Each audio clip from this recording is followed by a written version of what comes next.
우리가 지난 시간에 살펴본 것처럼 바울이 예수 그리스도의 이름으로 가련한 이 여인, 귀신을 그를 사로잡고 있는 그 귀신을 내쫓자 그 여인을 고용했던 사람들이 바울과 실라를 붙잡아서 아고라라는 광장으로 끌고 갔습니다. 그것은 단 하나, 돈이 목적이었던 것이죠. 그들은 자기 돈을 하나님으로 섬기고 살고 자기 배를 바로 하나님으로 모시는 그런 자들이었던 걸 알 수 있습니다. 자기 욕망을 위해서는 악과 불의를 저지르는 그런 악한 자들인 것을 알 수 있습니다. 그런데 여기서 우리가 제기될 질문이 하나 있는데 왜 바울과 실라만 끌고 갔을까 하는 점입니다. 사실 바울 일행은 바울과 실라, 디모데, 누가 4명이었거든요. 그런데 그 4명은 각각 개별 행동을 하지 않고 다 한꺼번에 움직이고 그렇게 했습니다. 분명히 귀신 들린 여인이 따라올 때에도 함께 했고, 그리고 바울이 그 여인을 내쫓을 때에도 함께 했습니다. 그러면 바울 한 사람만 잡아가든지 아니면 4명 전원 잡아가든지 그래야 되는데 바울과 실라만 잡아갔다는 것이 굉장한 특징이죠. 왜 그랬을까? 그 이유가 뭔가 하는 것이죠. 그 이유를 오늘 20절에 정확하게 말해주고 있습니다. 상관들 앞에 데리고 가서 말하다. 여기 상관들은 거기 있는 집정관들, 최고 직위에 있는 사람을 말합니다. 이 사람들이 유대인인데 이게 문제입니다. 그들이 데려가는 이유는 이 사람들이 유대인이었기 때문에 그렇습니다.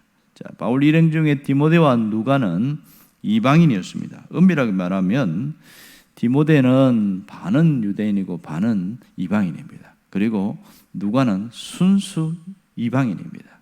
자, 그런데 바울과 실라는 완전히 유대인이다. 이렇게 그들은 취급하고 있었던 것이죠. 자, 그래서 이들을 완전히 빌립보 시민들의 어떤 악의적 감정을 자극해서 이들을 끌고 갔던 것을 알 수가 있습니다. 자, 여기에는 이 빌립보의 도시와 그 당시에 로마에 어떤 일이 있었는가 그 배경과 상당히 연관성이 있습니다. 지난번에 우리가 살펴본 것처럼 이 빌립보 간지테스 계곡에서 어마어마한 전쟁이 벌어진 걸 알 수 있습니다.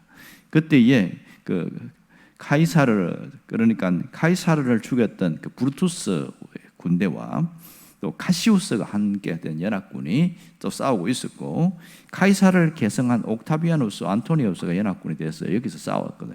그것이 BC 42년에 있었단 말이에요. 결국은 옥타비아누스 연합군이 이겼습니다. 그러면서 그 태역군인들이 있죠. 저기 브루투스 군에 있는 그 태역군인들을 그냥 어떻게 처리할 수가 없으니까 이 빌립보에 있는 모든 지주들의 땅을 다 빼앗고 해서 재편성해서 그들에게 이 땅을 주어서 이 빌립보는 작은 로마와 같은 거죠. 형태는 이방인 지역이지만 실제 그들이 사는 모든 생활 양식과 건축 양식은 로마 수도 로마의 축소판이었습니다. 그러니 전적으로 로마를 따르는 사람들이 대부분인 것을 알 수 있지요. 그런데 주후 50년경, AD 50년경에 로마에 무슨 일이 벌어지냐면 그때 로마가 클라디우스 황제가 통치하고 있었는데 당시에 그 로마 시내에 유대인들이 약 한 2만 명이 있었습니다. 그런데 그 중에 어떤 한 사람이 폭동을 일으켰어요. 그래서 다수의 유대인들은 폭동에 가담하지도 않았는데 소수의 유대인들이 로마 시내에서 폭동을 일으킨 것 때문에 클라디우스 황제가 칙령을 내려버립니다. 이 로마에 있는 모든 유대인들은 추방하라, 떠나라 이렇게 칙령을 내렸습니다. 그래서 할 수 없이 다 떠나는데 이 그때 유대인에 대한 악의적인 감정이 굉장히 강했습니다. 빌립보는 로마가 아님에도 불구하고 로마에 충성하는 흉내를 내는 사람들이 굉장히 많았기 때문에 유대인 하면 이를 갈았어요. 그래서 남자 유대인들이 로마 이 빌립보에 머물 수 없었던 이유도 여기 있습니다. 그러니까 그 폭동이 일어난 지 1년 만에 바울 일행이 여기에 도착한 거예요. 그러니 그 유대인에 대한 악의적인 감정을 가지고 있던 것 때문에 그들은 지금 이 돈을 숭배하고 그랬던 이 귀신 들린 여자의 고용주 들린 그 고용주들은 이들이 잘못을 뭐라고 하냐면 이들이 유대인이다 이렇게 하면서 사람들을 선동하기 시작한 거예요. 유대인이면 무조건 나쁜 사람 이렇게 된 것이죠. 그들이 고발한 내용이 무엇인지 그 다음에 신문을 한다든지 전혀 관심이 없어요. 그래서 소수의 몇 사람들의 이렇게 얘기 때문에 그 아고라 광장에 있는 많은 사람들이 함께 폭동에 동조하게 되어졌고 선동에 끌려가게 된 것이죠. 그래서 바울은 엄청나게 매를 맞습니다. 바울과 실라가 아주 그냥 죽을 만큼 매를 맞고 그리고 감옥에 투옥되는 일들이 생깁니다. 결국 오늘 여기서 알 수 있는 것은 뭐냐면 이 22절에 나오는 것처럼 그들이 고발하니 그랬어요. 누가 고발했습니까? 이 아고라 광장에 있는 사람들이 바울과 실라를 고발한 거예요. 그래서 이제는 투옥하면서 완전히 꼼짝없이 고통을 당하는데 여기에 보면 선동했다. 악의적인 감정을 가진 그들이 선동한 것을 알 수 있습니다. 이 선동은 사람들의 심리 중에 하나인 것 같아요. 사도행전 13장과 14장에도 보면 그때는 유대인들이 동족인 유대인들이 선동을 해서 바울이 아주 곤란하게 된 적이 있지 않습니까? 비시디 안디옥에서는 그 유대인들이 당시에 있는 귀부인들과 지도자들을 선동해서 바울을 추방시켰습니다. 그런가 하면 이고니온에서는 피신당했죠. 아주 큰 고통을 당할 걸 알고, 그리고 루스드라에서는 죽을 만큼 돌팔배지를 당해서 거의 죽었다고 해서 실신해서 내 시체라고 밖에 던져버린 거죠. 그럴 만큼 어려움을 당한 적이 있습니다. 결국 그들은 악행한 자들, 선동하는 자들은 악한 자들이고 선동당한 자들은 무지한 자들입니다. 그 무지한 자들은 곧 사람에 대한 무지가 아니고 하나님에 대한 무지함인 것을 우리가 알 수 있죠. 이들은 오늘 여기에 있는 빌립보에 있는 사람들은 신분과 모양은 다르지만 모습은 똑같습니다. 그들이 자기의 배를 채우기 위해서 억지로 이 바울 일행들을, 그러니까 바울과 실라를 그렇게 사람들 앞에서 이 사람은 유대인이니까 무조건 나쁜 사람이라고 선동을 하게 되어졌고 그렇게 억울하게 이렇게 당하게 된 것이죠. 사람들은 그렇게 얘기를 합니다. 자기 배를 채우는 것, 자기 욕망을 채우는 것, 이것이 인생의 목적처럼 그렇게 살아가고 있는 것이죠. 그래서 오늘 여기에 나오는 그 귀신 들린 여인들의 고용주들, 주인들은 자기 배를 채우는 그런 사람들이었음을 우리가 분명히 알게 되어집니다. 하지만 바울은 정반대의 삶을 살았습니다. 사람들을 선동한 적도 없고 선동당한 적도 없습니다. 그는 오직 성령의 조명 아래서 바른 선택을 하였고 그리고 자신의 소명에 충실하였으며 그의 삶은 처음부터 끝까지 변함이 없었음을 알 수 있습니다. 세상은 황제의 논리에 끌려갑니다. 그때나 지금이나 마찬가지죠.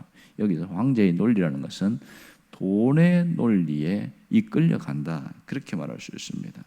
우리 주변에도 보면 그런 일을 참 많이 보지요.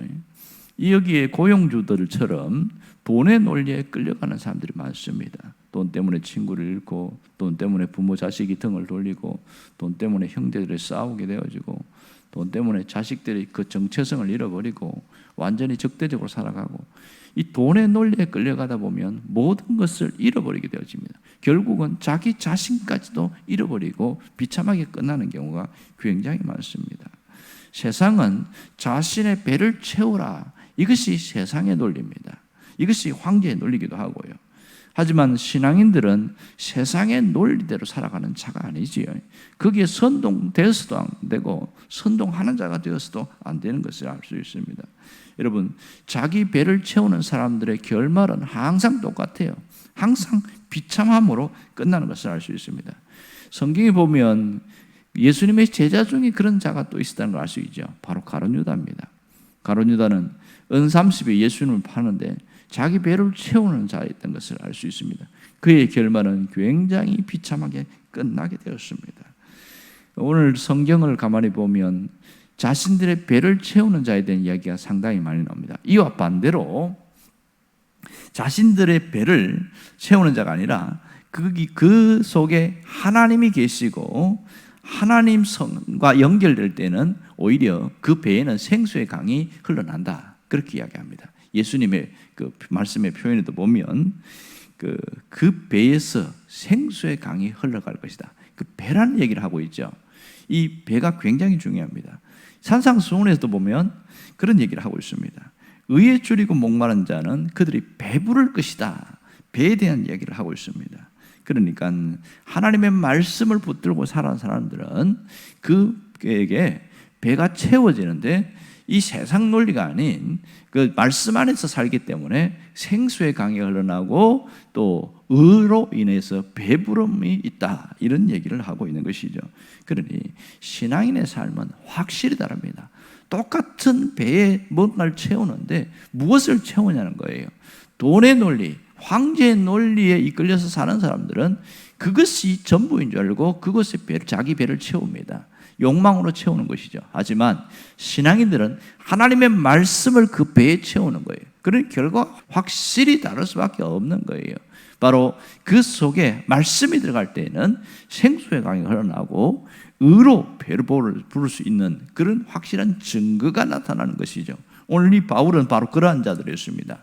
그는 말씀으로 자기를 채워서 의로운 자로 그렇게 살아갔던 것이죠. 의를 위하여 핍박을 당해도 감수하는 그런 사람인 것을 알 수가 있습니다.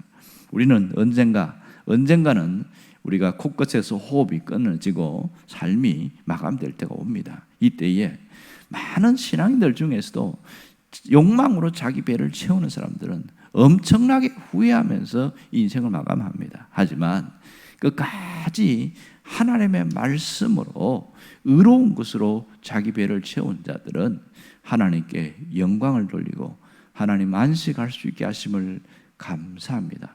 이러면서 생을 마감하게 되어집니다. 그 선택은 하나님이 하는 것이 아니라 오롯이 우리의 몫이라는 것을 알아야 됩니다. 오늘 하루의 선택, 하루의 결정은 우리의 삶의 내일을 확실히 바꿔놓습니다. 오늘 세상의 논리가 아니고 말씀의 논리로 나의 삶을 살아가겠다는 신앙적 결단이 우리의 삶이 완전히 새로워지는 그러한 모습이 드러날 겁니다. 여러분들이 이러한 신실한 신앙인이 되기를 주의 이름으로 축원합니다. 기도하겠습니다.